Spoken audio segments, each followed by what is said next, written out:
Bem-vindos ao Casos de Sangue. Estou aqui hoje para falar de um caso bizarro. O caso da família Starbuck, berço de traição, vingança e justiça. O amor pode ser mortal, como se costuma dizer. Muitas vezes se diz que a vida realmente começa depois dos 40 anos. Uma riqueza de experiências de vida contribui para isso. Para alguns, a maturidade marca um período de ganho de autoconfiança, porque nem todos viveram suas vidas da maneira que desejavam.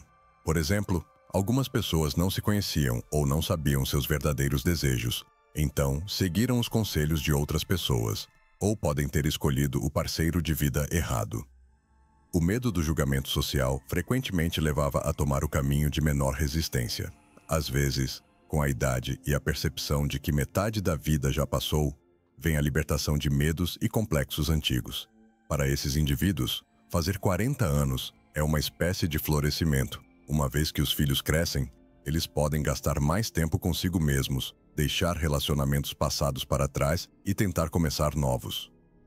Janine Starbuck, uma mulher de 42 anos em nossa história de hoje, também acreditava nisso, mas suas novas esperanças não se concretizaram. Em 3 de dezembro de 2011, Janine foi encontrada no chão do quarto de sua própria casa. Ela estava deitada de costas em uma pose provocante. Sobre seu estômago havia um brinquedo para adultos. Estava claro que alguém queria desonrá-la póstumamente. Não havia dúvidas entre a polícia de que ela tinha sido criminalmente tirada da vida. Seu corpo apresentava hematomas e arranhões por toda parte. Mais tarde, um médico legista relatou que algumas lesões foram causadas pelo uso de uma arma de choque. Outras evidências sugeriam que seu corpo havia sido movido. No entanto, a causa da morte de Janine foi estrangulamento. Os detetives enfrentavam uma tarefa difícil. Eles precisavam estabelecer as últimas horas da vida desta mãe de 5 filhos e encontrar o criminoso. O desaparecimento de uma mãe de muitos filhos. A polícia soube da falta de contato com a mulher um dia antes da terrível descoberta. Inicialmente, seu ex-marido, Clay Starbuck, deu o alarme. O homem de 47 anos relatou que não conseguia entrar em contato com sua esposa desde 1º de dezembro. Por volta das 15 horas, Janine havia enviado uma mensagem de texto para sua filha dizendo que não poderia buscar as crianças na escola devido a se sentir mal e pediu para esperarem pelo pai, a quem ela supostamente havia informado sobre a mudança de planos. No entanto, o telefone do pai estava desligado, então ele não estava ciente da situação. Marshall e Serena, o irmão e a irmã mais novos, estavam cansados e com fome. Portanto, Logan, de 15 anos, decidiu ligar para o irmão mais velho. Ela pediu que ele os levasse para a casa do pai, localizada a alguns quarteirões de sua casa. Ao chegar, Austin relatou que também não conseguia entrar em contato com a mãe. Talvez ela tivesse desligado o telefone para descansar e se recuperar. O menino colocou as crianças no carro e os levou para a casa de Clay. O homem não os esperava, mas ficou genuinamente feliz com as circunstâncias inesperadas. Após o divórcio, os filhos mais velhos haviam ficado com ele e os 3 mais novos com a mãe. Portanto, o pai decidiu aproveitar a companhia deles e não incomodar Janine. Além disso, tais incidentes já haviam acontecido com ela antes. Ele esperava ver sua ex-esposa no jogo de basquete da escola naquela noite, mas ela nunca apareceu. Em 2 de dezembro, o Sr. Starbuck levou as crianças para a escola e se dirigiu à casa de sua ex-esposa. A porta da frente estava trancada e as persianas estavam fechadas. Como não tinha uma chave reserva, ele tentou entrar, mas não teve sucesso. Clay então enviou uma mensagem dizendo que se Janine não aparecesse até as 19 horas, ele entraria em contato com as autoridades. Depois de esperar até o horário combinado, ele foi à polícia e explicou a situação. 2 delegados do xerife foram ao endereço fornecido, mas não encontrando nada suspeito, retornaram. O oficial sugeriu esperar mais um dia. Se ela não fizesse contato até lá, ele deveria voltar. Desapontado, Clay foi para casa e esperou por notícias. No dia seguinte, ele foi à delegacia novamente. Inesperadamente, disseram-lhe que o seu não era o único relato. Uma amiga e a mãe de Janine também não conseguiam contatá-la. Isso era incomum para ela. Desta vez, a polícia abordou o caso com mais responsabilidade. 48 horas haviam se passado desde o desaparecimento da Sra. Starbuck e várias pessoas estavam preocupadas. Após obter a permissão necessária, a polícia foi novamente à sua casa. Que segredos a casa da Sra. Starbuck guardava? Ao chegar à residência, os policiais quebraram a fechadura e entraram. Não havia sinais de arrombamento ou roubo. À primeira vista, tudo estava em seu lugar. No entanto, os policiais tiveram uma desagradável surpresa assim que entraram no quarto da mulher. Foi lá que a terrível verdade foi revelada. Channing Starbuck não havia apenas desaparecido, ela havia sido brutalmente morta. Parecia que ela tinha acabado de se levantar. Sua cama estava desarrumada, o cobertor estava próximo, o lençol estava faltando na cama e a capa do colchão estava manchada de vermelho. O celular e o diário da falecida estavam sobre a cômoda. Os peritos forenses concentraram sua atenção no quarto dela. Examinaram todas as superfícies disponíveis em busca de impressões digitais. Algumas haviam sido limpas, mas 12 impressões latentes foram encontradas na caixa do massageador e no espelho do banheiro. Numerosos vestígios também foram encontrados em áreas comuns. Para análise adicional de DNA, os especialistas coletaram raspagens das unhas, rosto e pescoço do corpo.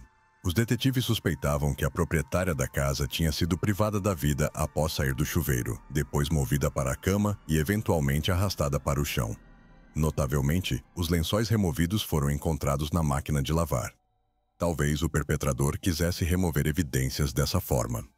Clay esclarece o estilo de vida de sua ex-esposa. Por volta do meio-dia, Clay chegou à casa de Channing. Ele estava ansioso para descobrir o que havia acontecido. A cena no quintal de sua ex-esposa não inspirava pensamentos positivos. O perímetro do edifício estava isolado com fita amarela e uma ambulância e vários carros de polícia estavam estacionados perto do gramado. O Sr. Starbuck foi o primeiro a ser informado do trágico fim da mulher. Os detetives precisavam reunir qualquer informação sobre a vítima e seu estilo de vida. Portanto, depois que o ex-marido conseguiu se acalmar um pouco, eles o questionaram. Ele explicou que eles tinham um acordo. Toda manhã ele pegava os filhos mais novos e os levava para a escola, e ela os buscava depois da escola. No entanto, essa rotina às vezes era interrompida. Isso aconteceu na manhã de 1º de dezembro, quando seu carro quebrou a alguns quarteirões de casa. Normalmente, acordando cedo, ele dirigia pela vizinhança e aquecia o carro.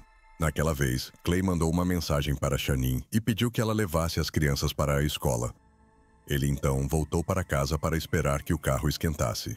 Por volta das 11 horas, ele tentou ligar o carro novamente, mas mais uma vez não deu partida. Desistindo, ele voltou para dentro para tirar uma soneca. O Sr. Starbuck não percebeu que dormiu por várias horas. Durante esse tempo, seu celular descarregou.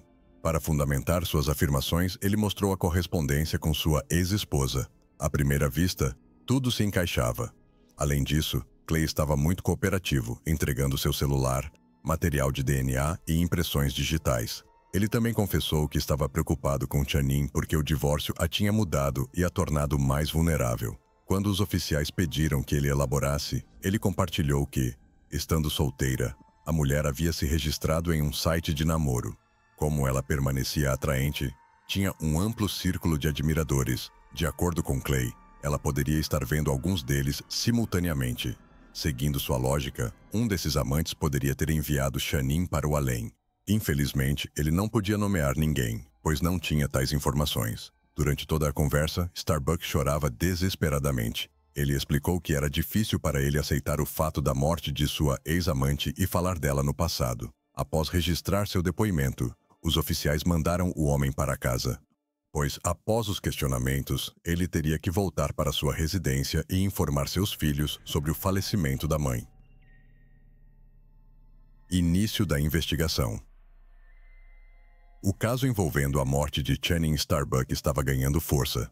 Os investigadores questionaram os vizinhos da família Starbuck, focando em cada detalhe, especialmente relatos de pessoas e veículos desconhecidos nas últimas semanas. Uma autópsia confirmou um trauma no peito consistente com o uso de uma arma de choque e também revelou que ela tinha 10 costelas quebradas. As lesões infligidas em sua cabeça e corpo eram graves e provavelmente causadas por um objeto contundente.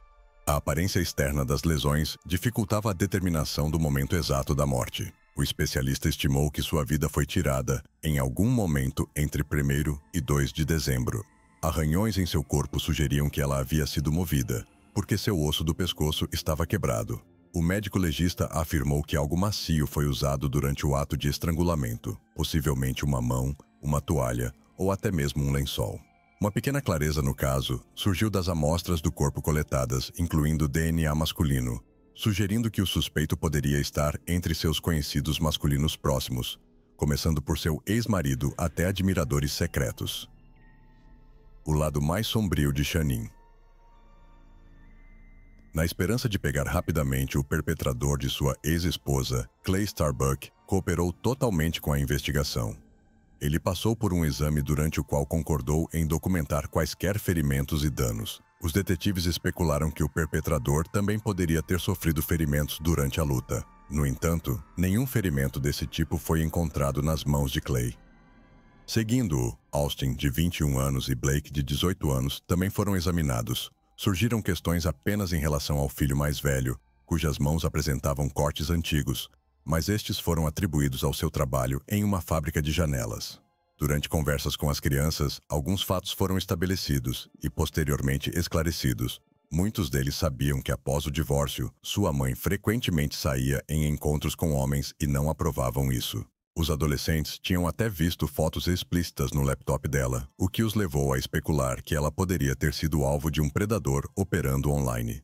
Era claro que todos amavam sua mãe e estavam profundamente abalados por sua partida. No entanto, discordavam das mudanças em sua vida. Em uma entrevista de acompanhamento, Clay foi mais articulado. Ele culpou Chanin pela discórdia familiar. Enquanto ele estava fora em viagens de negócios, ela frequentemente via outros homens. Ele até admitiu que suspeitava que Marshall poderia não ser seu filho. No entanto, ele o amava como se fosse seu. Na sua visão, após o fim do relacionamento, Chanin começou a se entregar excessivamente e de maneira não apropriada para sua idade. Ele desaprovava como ela deixava as crianças em sua casa quando ia a outro encontro, entre outras coisas. No entanto, a esta altura, os investigadores tinham conseguido não apenas falar com ele e as crianças, mas também entrevistar parentes e alguns amigos de Chanin. Os detetives formaram sua própria imagem da falecida e sua família. A ascensão e queda da família Starbuck. Chanin nasceu em 19 de abril de 1969, em Anderson, Indiana. Ela era a mais nova em sua família, passando a infância com 2 irmãos.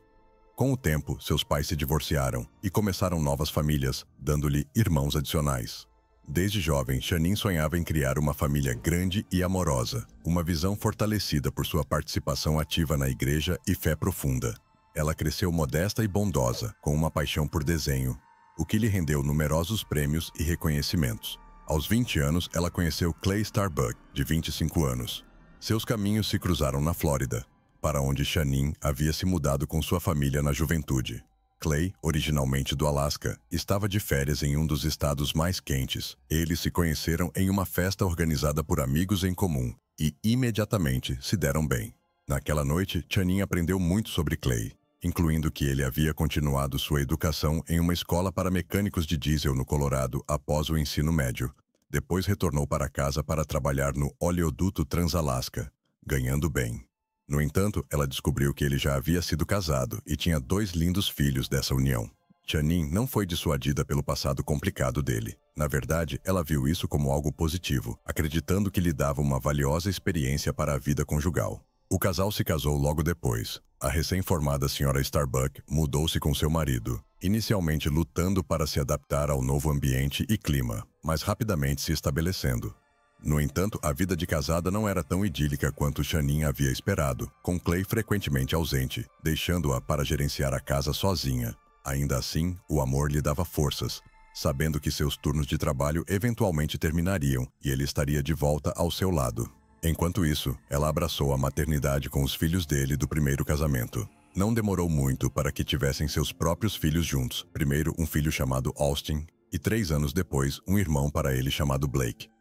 Em 1996, sua família cresceu novamente com o nascimento de uma filha muito esperada, Logan. Mas com Logan vieram desafios. Ela foi diagnosticada com transtorno do espectro autista ainda jovem. Chanin aceitou o diagnóstico de sua filha com graça e se tornou sua melhor amiga. Mais tarde, outra filha alegrou a vida dos Starbuck, a quem Clay deu o nome de Serena. Chanin dedicou seu tempo aos filhos, supervisionando sua saúde, educação e ensinamentos da igreja. Ela era conhecida em toda a comunidade por seus hobbies, cozinha e artesanato. No entanto, ela estava tão imersa em seu papel de mãe carinhosa e esposa amorosa que não notou quando seu marido começou um caso no trabalho. Isso foi um tremendo choque para ela, percebido como uma profunda traição. Consequentemente, em 2000, ela entrou com pedido de divórcio, marcando um novo capítulo em sua vida. Ainda nutrindo sentimentos por seu ex-marido, ela decidiu se mudar para o Arizona para amenizar a dor de sua dolorosa separação, começando um relacionamento com outro homem. No entanto, essa tentativa falhou quando Shanine percebeu que ainda amava Clay, que também estava se aproximando, pedindo que ela voltasse. Convencida de que ele havia se arrependido, ela lhe deu uma segunda chance. Em 2001, o casal deu as boas-vindas ao seu filho Marshall, a quinta criança. No entanto, em vez de solidificar seu casamento, ele se tornou um novo ponto de discórdia. Mesmo um novo casamento formal em 2006 não pôde salvar seu relacionamento fraturado. Despertar. 6 meses depois, eles se mudaram para Deer Park, no condado de Spokane, Washington. Clay encontrou uma casa adequada para sua grande família. Ele continuou trabalhando em seu emprego anterior, então estava ausente na maior parte do tempo. Shanine ficou encarregada de gerenciar a casa e as crianças sozinha.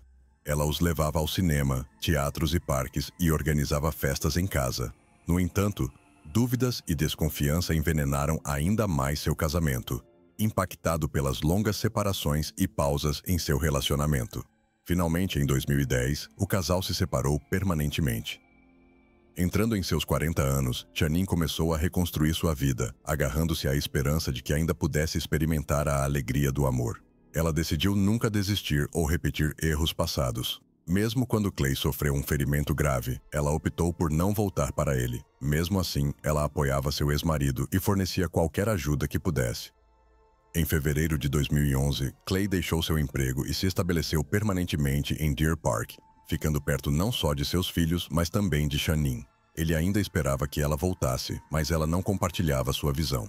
Finalmente encontrando liberdade, ela a aproveitava. Após passar por uma cirurgia, Austin e Blake se mudaram para morar com o pai, felizes por estarem longe da supervisão constante de sua mãe. Shanine, respirando uma nova vida, encontrou um emprego de meio período e se matriculou em um curso de assistente odontológica. Cansada de ser dona de casa e precisando sustentar sua família, especialmente porque seu ex-marido parou de pagar pensão alimentícia devido à sua doença, ela ainda o tinha por perto para emergências. As crianças ficavam com ele depois da escola todas as quartas-feiras, bem como no segundo e quarto fins de semana do mês. Naquele verão, Shanine recebeu orgulhosamente sua certificação, marcando a realização de um sonho e começando a perseguir outro. Esperando conhecer um homem digno, ela criou um perfil em um site de namoro. Sentindo uma forte necessidade de viver para si mesma, ela também lamentava ter passado seus melhores anos com um homem que não a apreciava e era plenamente capaz de enganá-la. No entanto, um plano criminoso, em uma manhã de dezembro, encerrou seus sonhos. O funeral de Channing Starbuck aconteceu em 10 de dezembro de 2011. O grande número de pessoas que compareceu ao serviço testemunhou que ela era uma pessoa brilhante e sincera. Ela encontrou seu lugar de descanso final em um cemitério em Orlando. Busca pelo culpado. A atenção pública à morte da mulher estimulou as forças da lei a agir rapidamente. Enquanto se concentravam em seu ex-marido, os detetives decidiram verificar seu álibi. Como resultado, eles refizeram os movimentos de Clay em 1º de dezembro. Ele explicou novamente o que havia acontecido naquela manhã e detalhou onde e como seu carro havia quebrado. Além disso, os resultados do exame inicial chegaram. As impressões digitais de Starbuck não coincidiam com nenhuma encontrada na cena do crime. Isso levou à decisão de verificá-lo contra bancos de dados existentes, ao mesmo tempo em que se concentravam no celular, laptop e diário pessoal de Channing. Simultaneamente, eles exploraram a possibilidade de outras pessoas estarem envolvidas no crime. Após examinar cuidadosamente o celular da Sra. Starbuck, os detetives adicionaram vários nomes à lista de suspeitos. Homens com quem ela havia se comunicado no site de namoro levantaram suspeitas. Um tal Tom Walker havia marcado um encontro com ela em 5 de dezembro. Horas antes de sua morte, eles tiveram conversas francas e trocaram fotos. Tom havia pedido a Channing para tirar uma foto usando um brinquedo adulto, o que ela recusou. Notavelmente, seu corpo foi encontrado mais tarde na exata pose mencionada por Tom. Em 1 hora, Walker foi localizado. Ele ficou chocado não apenas com a notícia, mas também por ser considerado suspeito. Ele imediatamente explicou suas atividades no dia da morte dela. que foram confirmadas por colegas e câmeras de vigilância. O próximo da lista era John Wilson, que havia marcado um encontro com Shannon em 1º de dezembro. De sua correspondência, ficou claro que ele não estava procurando um relacionamento sério. Sua interação era meramente casual. Também se descobriu que o pretendente havia usado um nome falso. Seu nome real era John Kinlan. Ele trabalhava em um campo completamente diferente do que havia alegado, e era casado, daí o sigilo. No dia do crime, Sean adiou o encontro da manhã para um horário posterior, citando dores de cabeça. Eventualmente, o encontro não aconteceu. Após coletar uma amostra de DNA dele, ele foi liberado. Seu álibi foi corroborado, mesmo que sua mentira tenha sido revelada para sua família. Evidência crítica. Após esses desenvolvimentos, a investigação voltou à estaca zero. Ao examinar o celular de Shannon, os detetives fizeram uma solicitação à operadora de celular, descobrindo outro detalhe significativo. Descobriu-se que uma chamada para a emergência foi feita do telefone da vítima às 9h18 da manhã de 1º de dezembro, mas o suspeito a deletou do registro de chamadas. Graças a uma solicitação aos serviços de emergência, a chamada de 28 segundos foi recuperada. Infelizmente, ela não continha nada além de soluços e sons de agitação antes de ser abruptamente interrompida. Também se descobriu que, após a chamada falha, o operador do centro de atendimento tentou retornar a ligação, mas caiu na caixa postal. De acordo com os dados de GPS, o dispositivo móvel de Shannon estava localizado em sua casa, identificando a data exata de sua morte. Ela havia sido privada da vida após deixar seus filhos na escola e retornar para casa. Isso significava que as 11 mensagens enviadas depois não foram enviadas por ela. O suspeito tentou confundir a investigação. Além disso, ele era próximo da família Starbuck, pois usou um apelido para o filho mais novo, chamando-o de Marsh, na correspondência. Após essa informação, as declarações de Clay passaram por um novo escrutínio. Ele tinha motivo suficiente para acabar com a vida de sua ex-esposa. O divórcio nem sempre é aceito com dignidade por todos os parceiros. Além disso, ele tinha uma oportunidade perfeita, conhecendo sua rotina diária. Assim, as autoridades decidiram rastrear novamente a rota do carro do suspeito, desta vez usando gravações de câmeras de vigilância de rua. Foi aqui que as suspeitas dos oficiais tomaram forma. O carro de Starbuck não havia quebrado. Simultaneamente chegaram os resultados de outra análise. O material de DNA coletado do corpo de Shannon correspondia exatamente às amostras do suspeito. O cenário se desenrolou da seguinte forma. Na manhã de 1º de dezembro, Clay enviou uma mensagem para sua ex-esposa pedindo que ela levasse as crianças para a escola, inventando uma pane no carro. Enquanto ela estava fora, ele entrou na casa e esperou. Durante esse tempo, ele acessou o laptop desprotegido dela e encontrou correspondências pessoais que enfureceram o já ciumento Starbuck. Quando Shannon retornou, uma discussão acalorada se seguiu, que finalmente levou ao derramamento de sangue. Isso explicava a pose incomum em que a falecida foi encontrada, um ato de vingança por sua recém-descoberta liberdade.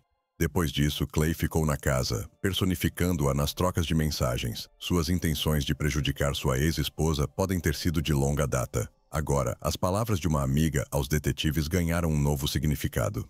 Durante uma conversa, ela mencionou que o relacionamento de Clay e Shannon estava longe do que parecia. Shannon havia confessado em conversas sinceras que estava cansada do controle e das críticas constantes dele. Ousando se divorciar, ela temia que ele pudesse machucá-la algum dia. De junho a novembro de 2011, ela havia contatado repetidamente a polícia, alegando que seu ex-marido estava perseguindo-a. Ela não se sentia segura nem em sua própria casa, por isso não confiava a ninguém as chaves. Finalmente, ela conseguiu obter uma ordem de restrição contra Clay. Então suas comunicações ficaram limitadas a mensagens de texto. Um exame cuidadoso do diário da Sra. Starbuck tornou evidente que ela não apenas temia seu ex-amante, mas acreditava que ele estava virando as crianças contra ela. Ele inventava histórias vis e a retratava como promíscua. Assim, a reação dos filhos à prisão do pai em 6 de fevereiro de 2012 não foi surpreendente. Eles se recusaram a acreditar em seu envolvimento. Não ficaram perturbados pelo fato de um programa de rastreamento ter sido encontrado no laptop de sua mãe e um disco rígido rotulado como computador de Shannon na casa de seu pai, junto com correspondências impressas. Os filhos mais velhos duvidavam da autenticidade da análise de DNA, acreditando que a acusação contra seu pai era absurda e o caso fabricado. No entanto, as opiniões das forças da lei e de outros parentes eram diferentes. Triunfo da verdade e justiça. No julgamento, a promotoria estava confiante na culpa do homem, apoiada por uma quantidade substancial de evidências físicas e testemunhos. Em junho de 2013, a justiça prevaleceu. Clay Starbuck foi considerado culpado de privação de vida em primeiro grau, sob circunstâncias agravantes e desrespeito aos restos mortais humanos. Ele foi condenado à prisão perpétua sem possibilidade de liberdade condicional. Em 2015, o advogado de Clay entrou com um recurso contra o veredicto, mas foi rejeitado. Até hoje, o perpetrador permanece atrás das grades no centro de correção Airway Heights, no condado de Spokane. Os parentes de Shanine lamentam profundamente a partida prematura da mulher. No entanto, seus corações estão ainda mais despedaçados pelo pensamento de que as crianças ficaram do lado de seu pai. Ele estava tão obcecado por sua ex-esposa que, ao buscar vingança, esqueceu-se das consequências. Incapaz de aceitar sua nova realidade, ele deixou seus filhos efetivamente órfãos. Mas e vocês? O que pensam sobre o caso? Deixem seu like, se inscrevam no canal e ativem o sininho para serem notificados das próximas histórias que estão por vir. Obrigado por assistir e até a próxima.